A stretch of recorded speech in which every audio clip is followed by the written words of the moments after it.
Olá, bom estarmos juntos nesse momento para um bate-papo, para uma reflexão bíblica, para olhar para a palavra de Deus, encontrar direção, segurança para a nossa vida. Vivemos tempos tão turbulentos, tão angustiantes para a alma, que se faz necessário olhar para a palavra de Deus, que ela diz que é luz para os nossos caminhos. É direção segura para a nossa vida, e esse é um tempo para nós pensarmos juntos como caminharemos nesse mundo com tantos desafios, cercados pela graça, pela direção, pela condução amorosa do nosso Deus. Te convido para uma leitura do texto da carta de Paulo aos Filipenses. Estamos pensando juntos numa exposição bíblica em série,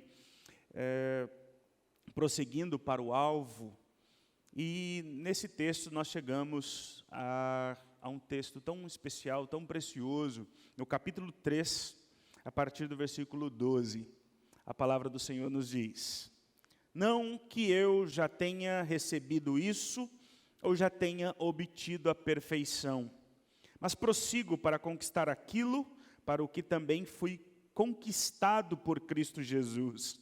Irmãos, quanto a mim, não julgo havê-lo alcançado, mas uma coisa faço, esquecendo-me das coisas que ficam para trás e avançando para as que estão diante de mim, prossigo para o alvo, para o prêmio da soberana vocação de Deus em Cristo Jesus.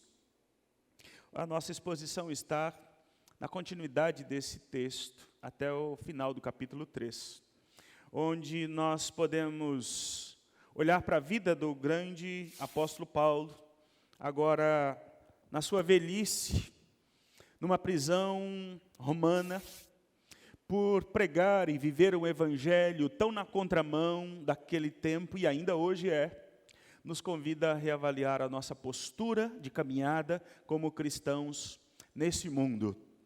Eu achei interessante uma pesquisa elaborada por um grande seminário teológico americano, que perguntou aos seus ex-alunos, muitos já envolvidos em projetos de mestrado, doutorado ou acima disso, e a pergunta era: qual a grande dificuldade que vocês enfrentam ou enfrentaram na vida cristã após a formação teológica? E a resposta foi quase unânime. A grande dificuldade que temos é aplicar à vida os conhecimentos teológicos bíblicos que adquirimos na nossa formação superior. E isso é muito curioso, isso é muito interessante.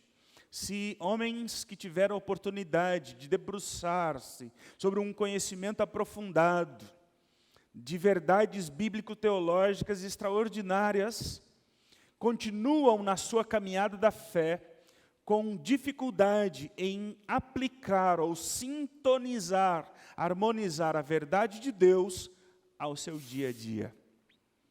E isso nos ajuda a pensar que, independente do tempo que você tem na sua caminhada de fé, se você é alguém que está chegando agora para caminhar conosco essa grande aventura da fé cristã, da caminhada da fé, ou se você já caminhou um bom trajeto, se você já tem uma boa formação teológica, se você já tem um longo tempo de estrada com Jesus, a dificuldade nossa é a mesma. Estamos no mesmo barco. Continua a dificuldade em sintonizar a verdade de Deus que cremos com o dia a dia, o passo a passo que vivemos nesse mundo. Nesse texto, o apóstolo Paulo nos encoraja a continuar a nossa caminhada da fé, a continuar a jornada pela maturidade da fé, olhando para Cristo, olhando para a eternidade, olhando para o futuro. Podemos olhar para o nosso presente, para o nosso passado e encontrar esperança para um novo jeito de vida. Então, queridos, a grande dificuldade nossa é viver aquilo que sabemos, é praticar as verdades das quais já cremos.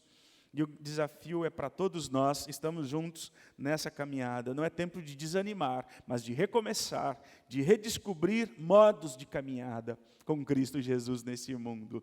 Como falamos no começo do capítulo 3, o apóstolo Paulo faz uma ponte para um momento mais pessoal, mais íntimo, onde ele narra a sua vida com Deus, onde ele narra, parece-nos que o apóstolo Paulo está fazendo um balanço de sua vida, de sua fé, de sua espiritualidade.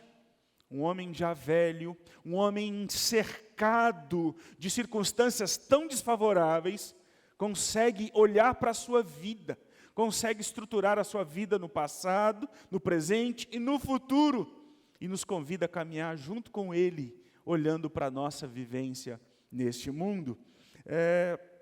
O apóstolo Paulo, então, nos ajuda a olhar para o passado dele e o nosso, e ter uma visão de o que ele chamou de um esquecimento. Eu quero chamar de um esquecimento pedagógico. É dessa forma que devemos olhar para o nosso passado.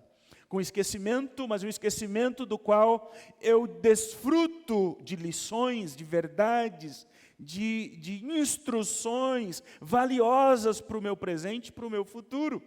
Foi assim que o apóstolo Paulo olhou num retrovisor da vida e olhou para o seu passado, tão cercado de tantos privilégios, como falamos na mensagem anterior, cercados de uma herança eclesiástica, religiosa, uma belíssima tradição judaico-cristã. Agora o apóstolo Paulo se vê diante da face de Cristo e todo o seu passado precisa ser repensado, ou como ele diz, eu considerei tudo como perda, como nada, como lixo, porque aquilo que está diante de nós, a verdade de Deus, redefine valores completamente na nossa vida. Então, nesse trecho do capítulo 3, o apóstolo Paulo diz, eu ainda não recebi a perfeição, eu não tenho uma maturidade de excelência, eu vivo a minha vida dedicada em avançar, em recomeçar, em reaprender, repensar, refletir. E a vida cristã precisa estar pautada nessa dinâmica. Mas o apóstolo Paulo diz, mas uma coisa eu faço, olhando para trás ou deixando para trás tudo aquilo que não me ajuda agora, tudo aquilo que não faz mais sentido, tudo aquilo que deve ser abandonado, tudo aquilo que deve ser repensado ou ressignificado à luz da graça de Deus. Há uma nova vida, uma nova história a se viver, e o passado ficou para trás. O apóstolo Paulo diz que todo o seu passado foi repensado à luz de Cristo Jesus. E esse tempo, queridos, que vivemos, de uma recessão econômica, recessão de relacionamentos, uma recessão de afetos, de liberdades. Temos tempo de sobra e o que fazemos com isso é a grande questão. E agora, e aí, o que eu posso fazer? Eu preciso usar esse tempo para repensar, para reaprender, para recomeçar, para revisar os valores que eu tenho de maneira tão sólidas, mas que às vezes nesse tempo têm até perdido a relevância e a significância. Esse é um tempo para a gente pensar a nossa vida. O apóstolo Paulo chama a todos nós para olhar para o nosso tempo em excesso, para um tempo ocioso. E é um tempo de desgaste emocional, relacional, é tempo de teste da nossa fé. Esse é um tempo que tem checado as estruturas da nossa vida com Deus. É um tempo para muitos de esfriamento espiritual, e não devia ser. É um tempo de grande oportunidade para reflexões pessoais, íntimas, de olhar para dentro de nós em busca de um autoconhecimento. Quem sou, quem pretendo ser, ou quem já devia ser. Diante de um mundo tão novo, tão desafiador como o nosso. Teóricos do nosso tempo têm dito para nós que voltaremos daqui a poucos dias, ou daqui a uns dias, ou daqui a um tempo, não sabemos quando, a normalidade, mas não será mais, o mundo não será mais o mesmo. A família precisa ser repensada, a igreja precisa ser repensada, a empresa, a vida comercial, profissional, a vida com Deus precisa ser repensada. Como vivemos diante de tudo isso? Que pai eu sou, que mãe eu sou, que filho, que servo de Deus, que líder na casa de Deus eu sou, que cristão eu tenho sido, o que eu posso ser. O apóstolo Paulo viveu uma vida longe do Senhor. E a gente consegue olhar para a vida do apóstolo Paulo como um homem que viveu fugindo de Deus. O apóstolo Paulo, na sua vida antes de Cristo, como Saulo de Tarso, foi um homem errante no mundo, um homem mau, um homem cruel, mas que, atravessado pela graça de Deus, teve a sua visão, o seu coração, a sua história completamente repensada pelo Cristo, o qual foi encontrado por ele, mas foi um homem errante. Um autor do Novo Testamento, comentando essa carta, fala que o apóstolo Paulo foi um homem que fugia de Deus. A maneira com que ele combatia a igreja de Cristo, a maneira com que ele presenciava a morte de cristãos, tão cheio de argumentos, tão cheio de uma herança ao qual alguém poderia viver de passado, preso a um passado cruel, seria o apóstolo Paulo, mas sua vida foi completamente transformada de dentro para fora. Paulo sempre foi um fugitivo, errante, fugia de Deus, mas essa fuga o levou para diante da face de Cristo. Como tantos hoje, que fogem, que evitam sequer pensar sobre a realidade das suas vidas, dos seus corações, da sua fé. Gente que tenta criar estruturas de vida para se ver livre desse Deus, mas são completamente incapazes. Nem sequer imaginam o quanto Deus está envolvido com suas vidas. Tanto mais que nem se podem imaginar. Quantos livramentos, quantas bênçãos, quantos favores de Deus são derramados sobre sua família, sobre a sua história. Mas é melhor não pensar sobre isso, é melhor continuar fugindo. Mas chega um dia onde essa fuga perde o sentido diante dos pés da cruz de Cristo Jesus. E é lá, diante de Cristo, que nós precisamos repensar o nosso passado. Não adianta correr, não adianta fugir. É preciso voltar-se para Deus, pois o Espírito Santo de Deus continua atrás de nós, atrás do povo de Deus. Como um estudioso disse que Cristo Jesus era chamado pelos antigos cristãos de o cão de caça do céu. Jesus continua incansavelmente atrás do seu coração, pois só Ele tem um projeto de redenção, de transformação, da qual mais tempo, menos tempo, toda a sua fuga vai perder o sentido. Volte-se para Deus. Volte-se.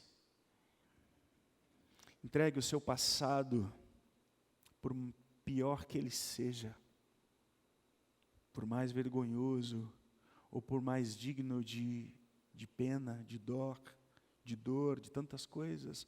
Entregue a Cristo Jesus, o único que pode, como a palavra de Deus diz, nos perdoar e jogar o nosso fardo de pecados no fundo do mar e nos levantar para uma nova vida, para uma nova história. O apóstolo Paulo, quando ele olha para o seu passado, ele vê a graça de Deus transformadora e poderosa na sua história e nos ajuda a olhar para a nossa vida nessa dimensão também. Mas o texto continua e Paulo tem uma visão do presente, do agora, o qual ele nos chama para uma vida de progressividade, para uma vida de empenho, para uma vida de esforço, de entrega, de envolvimento, de seriedade, para com o modo com que nós vivemos hoje, diante de Deus. uma coisa eu faço, esquecendo o passado, eu avanço para o que está diante de mim. Eu olho para frente, encorajado pela graça de Deus, que já transformou meu coração, a minha vida. Eu sou desafiado a contemplar o caminho aberto que Deus tem para nós. Deus nunca fez uma obra tão grande no coração de um filho de Deus, para fazê-lo só mais um número num hall de membro de qualquer igreja, qualquer que seja. O Senhor nos chamou para uma viva experiência de caminhada, de discipulado, de amor, de conhecimento da sublimidade da sua glória. Avançando para o que está diante de mim, para o prêmio da soberana vocação de Deus. É um misto aqui, na linguagem de Paulo, de esforço humano e de graça viva do prêmio que nos é entregue pelo próprio Cristo. O apóstolo Paulo usa uma figura que ele tirou do atletismo. Muito interessante, naquele tempo, as competições eram panos de fundo para o pastoreio, para a teologia que o apóstolo Paulo, os seus ensinos que ele aplicava à vida da igreja. Paulo diz que a vida cristã é uma longa caminhada. Ele diz, eu ainda não alcancei a perfeição, e essa é uma linguagem irônica, porque os falsos mestres naquele tempo diziam que eram mais perfeitos, mais maduros, tinham uma compreensão melhor das coisas, como muito comum no nosso tempo. O apóstolo Paulo diz que ele vive a sua vida nesse alvo, que ele chamou, numa palavra que aparece em todas as suas cartas, aparece unicamente aqui, a palavra escopo, ou escopo no grego, alvo, meta maior da minha existência, uma meta maior da minha vida. O grande alvo da sua caminhada era conhecer mais de Cristo e ser mais parecido com Ele. Essa é a grande missão do cristão no mundo. Conhecer mais de Cristo e percebê-lo em nós. Viver imitando os seus atos, os seus gestos, as suas vontades, a sua mentalidade. E é isso que o apóstolo Paulo faz. Ele dedica a sua vida, a cada passo, cada dia, nessa linguagem o qual ele trouxe da competição.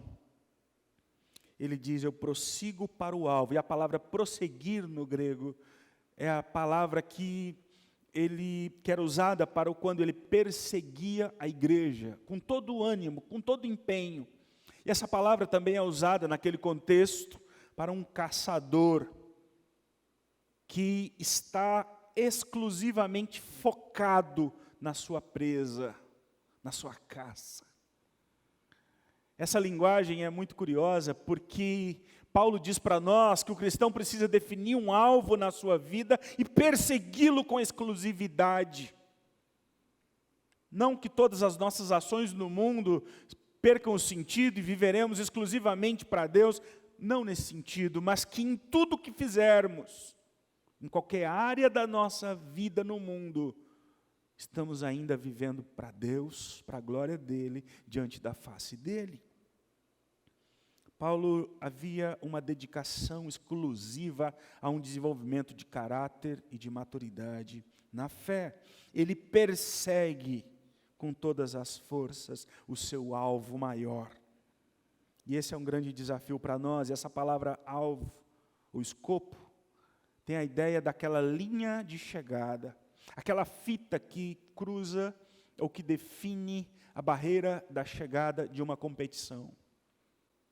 E o convite para nós aqui é olhar para além dos desafios, das lutas que nós caminhamos, estamos envolvidos nesse mundo. Tem algo além, é para lá que vamos, para lá que olhamos. Precisamos caminhar de maneira especial, olhando para a face de Cristo nesse mundo, e é preciso que isso esteja muito claramente definido em nossa vida. Num mundo de tantos sofrimentos, ilusões e angústias, precisamos olhar para tudo isso com esperança, Porque o cristão é aquele que é inconformado, completamente inconformado com esse mundo de pecado, de sofrimento, de ilusões. O cristão é aquele que se levanta pela manhã para construir um novo mundo, um novo jeito de viver nesse mundo. O cristão é aquele que não aceita a realidade decadente da vida, da família, dos jovens, das crianças, da economia, do mundo. O cristão espera muito mais. E o desafio é construir um novo mundo olhando para Cristo Jesus. Um autor disse que se os cristãos do nosso tempo se importassem mais em conhecer a Deus, em viver o Evangelho nesse mundo, como eles se importam com o trabalho, com o dinheiro, com saúde, com conforto, viveríamos uma completa revolução. Revolução. Com certeza. William Hendrickson diz para nós, ensina que depois da competição, o atleta era levado da pista ao estádio ou ginásio ao lado da pista de velocidade, onde ele era levado para frente de uma banca examinadora com os juízes ali. E ali ele recebia o prêmio. E o prêmio que os competidores daquela época recebiam era uma coroa de folhas de louro, as quais ostentavam vitória, diziam que eram vencedores, mas recebiam também 500 dracmas, a moeda da época, nada tão notável, mas era uma recompensa financeira também. Também recebiam a liberdade para alimentar-se para o resto de sua vida às custas do poder público. E também o privilégio de assentar-se aos lugares celestiais, aos melhores lugares, ou lugares principais ou especiais no teatro da cidade. Prêmios comuns, normais, privilégios tão terrenos, tão passageiros. Mas o cristão, na sua vida com Deus, na sua caminhada da fé, ele recebe não uma coroa de louros, mas uma coroa da glória. Não favores pessoais, individuais. Nessa competição, apenas o vencedor recebia o prêmio. Na caminhada da fé, somos encorajados a ajudar outros para que possamos chegar juntos na reta final, diante da face de Deus. O povo de Deus é chamado a continuar a caminhada para receber o grande prêmio de estar diante do Cordeiro de Deus. Vencedores são todos aqueles que perseveram a fé, a esperança viva nos seus corações. Todavia andemos de acordo com aquilo que já alcançamos. Paulo chama para que olhem para a vida dele e para a vida daqueles que estão entre eles na igreja, que são dignos de serem imitados. Aqueles que são chamados a ser exemplo. Num mundo de tanto desânimo, num mundo onde ninguém espera muita coisa, a igreja de Cristo, o povo de Deus, é chamado a ser bênção ou a ser uma influência viva e abençoadora na vida da próxima geração ou entre nós, como igreja do Senhor Jesus. Queridos, a vida cristã é um longo desafio que nos faz olhar para trás, para o agora e para o futuro. E o terceiro e último ponto desse texto, dessa mensagem, é um chamado a olhar para frente. Olhar para trás e ver a graça de Cristo, o sangue de Cristo que já cobriu o nosso pecado.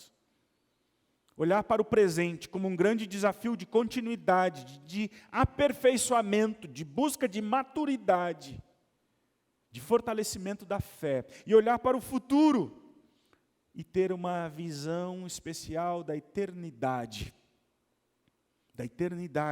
que é profundamente encorajadora para nós. Mesmo que o nosso mundo não tenha esperanças, como disse o filósofo Franz Kafka, sim, há esperança, mas não para nós.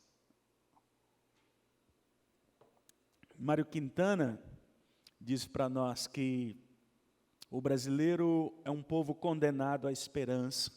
E nós sabemos disso. Entra governo, sai governo e é a mesma coisa. Mas o povo de Deus, a igreja de Cristo, é uma comunidade da esperança. É fortalecidos pela graça de Cristo que somos encorajados. A igreja é uma comunidade da esperança.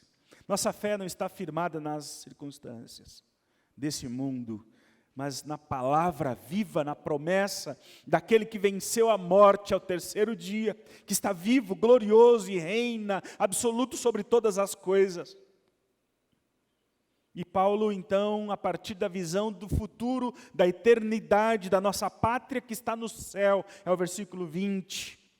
Ele combate alguns que andavam entre eles, o qual Paulo diz, eu falo isso até chorando. E eu aprendo com ele, devemos aprender esse empenho em combater a falsa teologia. Ele também combate com argumentos sólidos teológicos, mas com lágrimas nos olhos.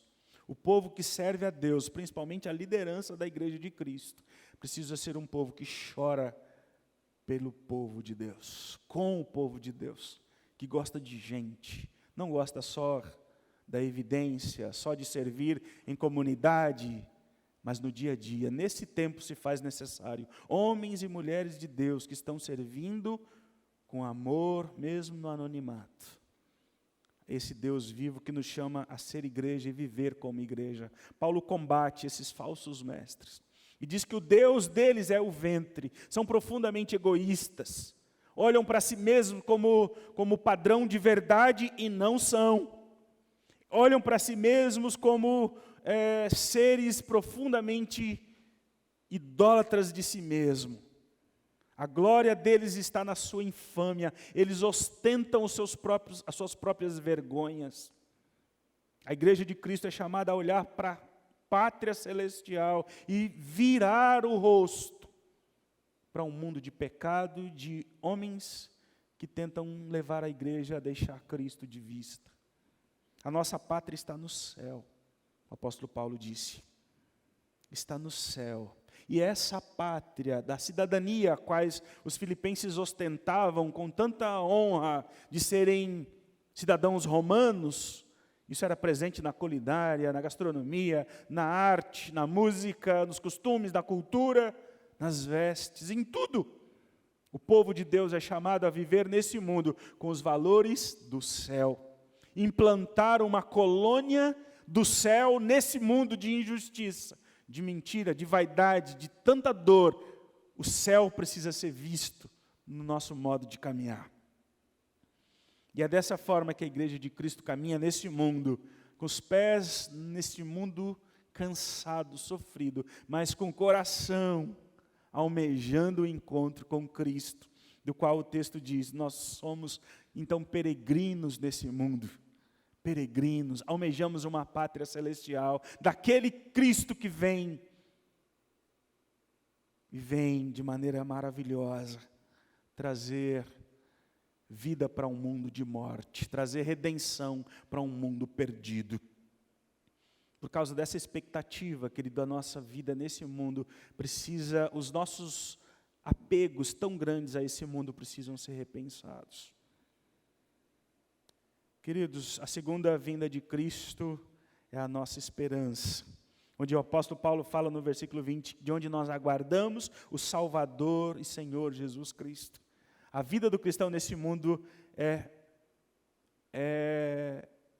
de certa forma, maravilhosamente, encorajada, aspirando à volta do seu Senhor. Vivemos cada dia na expectativa da volta iminente de Cristo.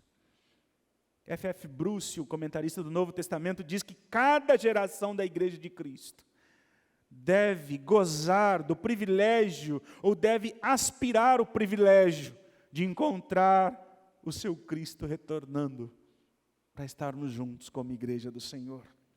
A glorificação dos nossos corpos, fadados ao pecado, que envelhecem e que demonstram dores, sofrimentos, misérias. Os nossos corpos serão transformados e viveremos na eternidade, na presença gloriosa do nosso Salvador. O nosso corpo será semelhante ao corpo de Cristo.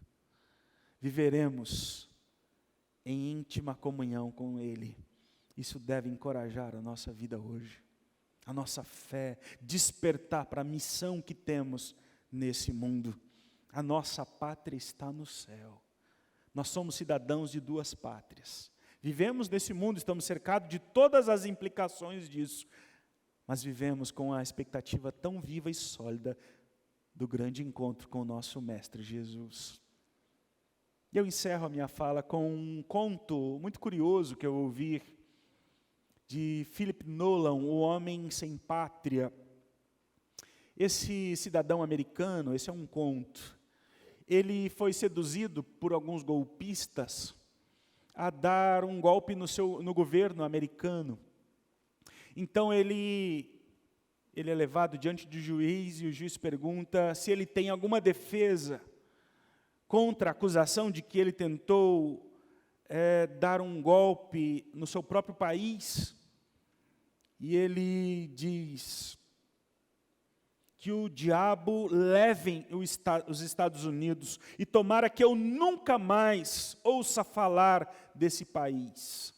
Era o seu próprio país. Ele amaldiçoou o seu país ou o desprezou completamente. E esse conto fala que ele foi condenado a nunca mais, a ser banido do seu país, perdeu a cidadania e foi condenado a nunca mais pisar os pés no seu país. Então ele vai ser condenado a viver os seus 56 restos de vida, 56 anos, num navio onde ele vai envelhecer e morrer e ser jogado no fundo do mar. Ele nunca mais retornou ao seu país. Isso é sério, isso é grave. Talvez tantos que nos ouvem se sentem tão longe, tão distantes, tão ausentes, tão longe de Deus, tão longe da sua pátria, do seu país, do seu encontro com Deus, Pai. Jesus Cristo veio até nós para nos reconciliar com o Pai, para nos levar de volta para casa, na presença do Senhor.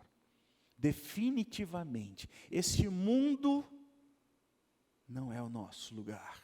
Deus tem muito mais para você. A gente aprende com o apóstolo Paulo a olhar para trás, olhar para hoje, olhar para o futuro, na expectativa do retorno de Cristo. E viver nesse mundo numa santa paixão por conhecer mais de Deus. Amar menos esse mundo, se encantar ainda mais com a glória de Deus. Agostinho diz para nós que ele não gosta dessa consideração de passado, presente e futuro. Ele diz: é impróprio afirmar que os tempos são três, pretérito, presente e futuro. Mas talvez fosse próprio dizer que os tempos são três: presente das coisas passadas, presente das coisas presentes e presente das coisas futuras.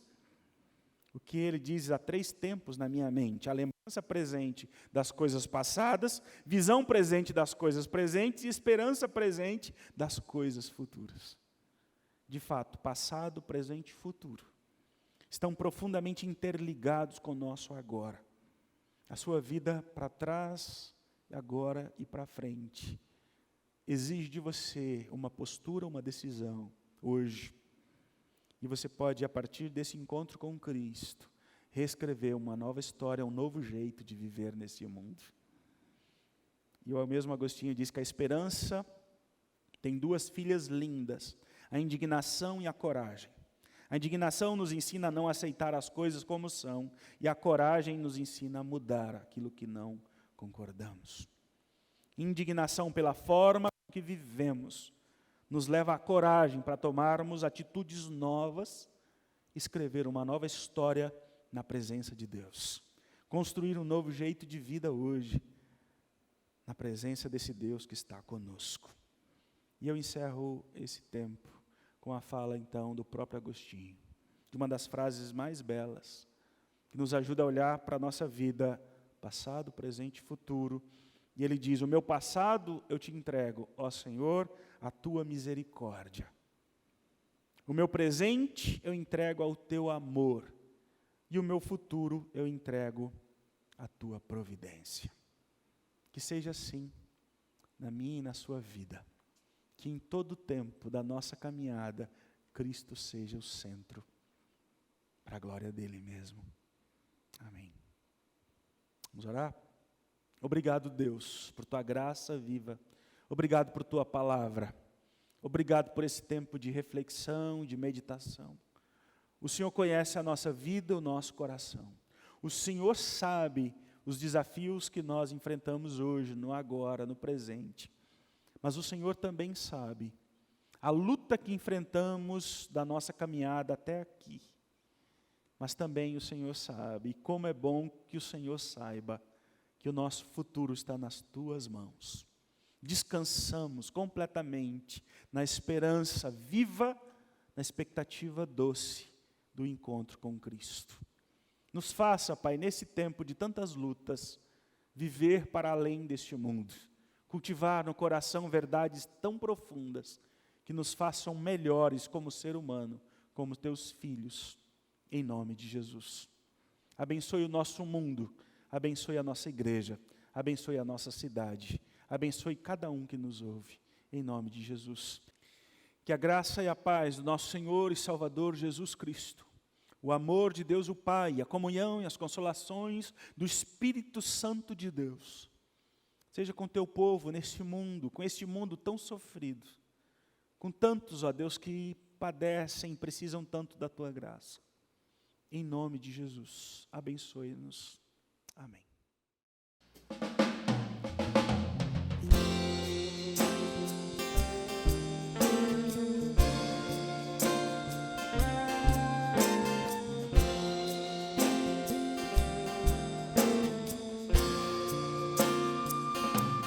Um dia a gente aprende a confiar em um Deus que faz milagres, que ouve a nossa oração, que se faz presente aqui.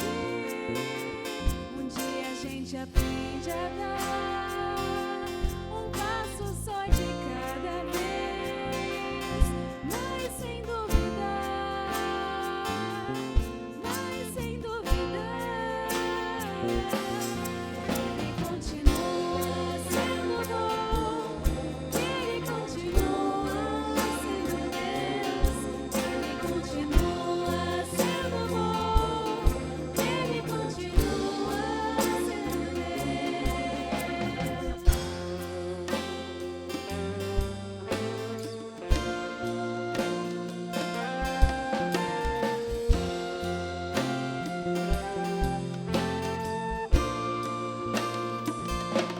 Então chega o dia de viver tudo que se aprendeu e a enxergar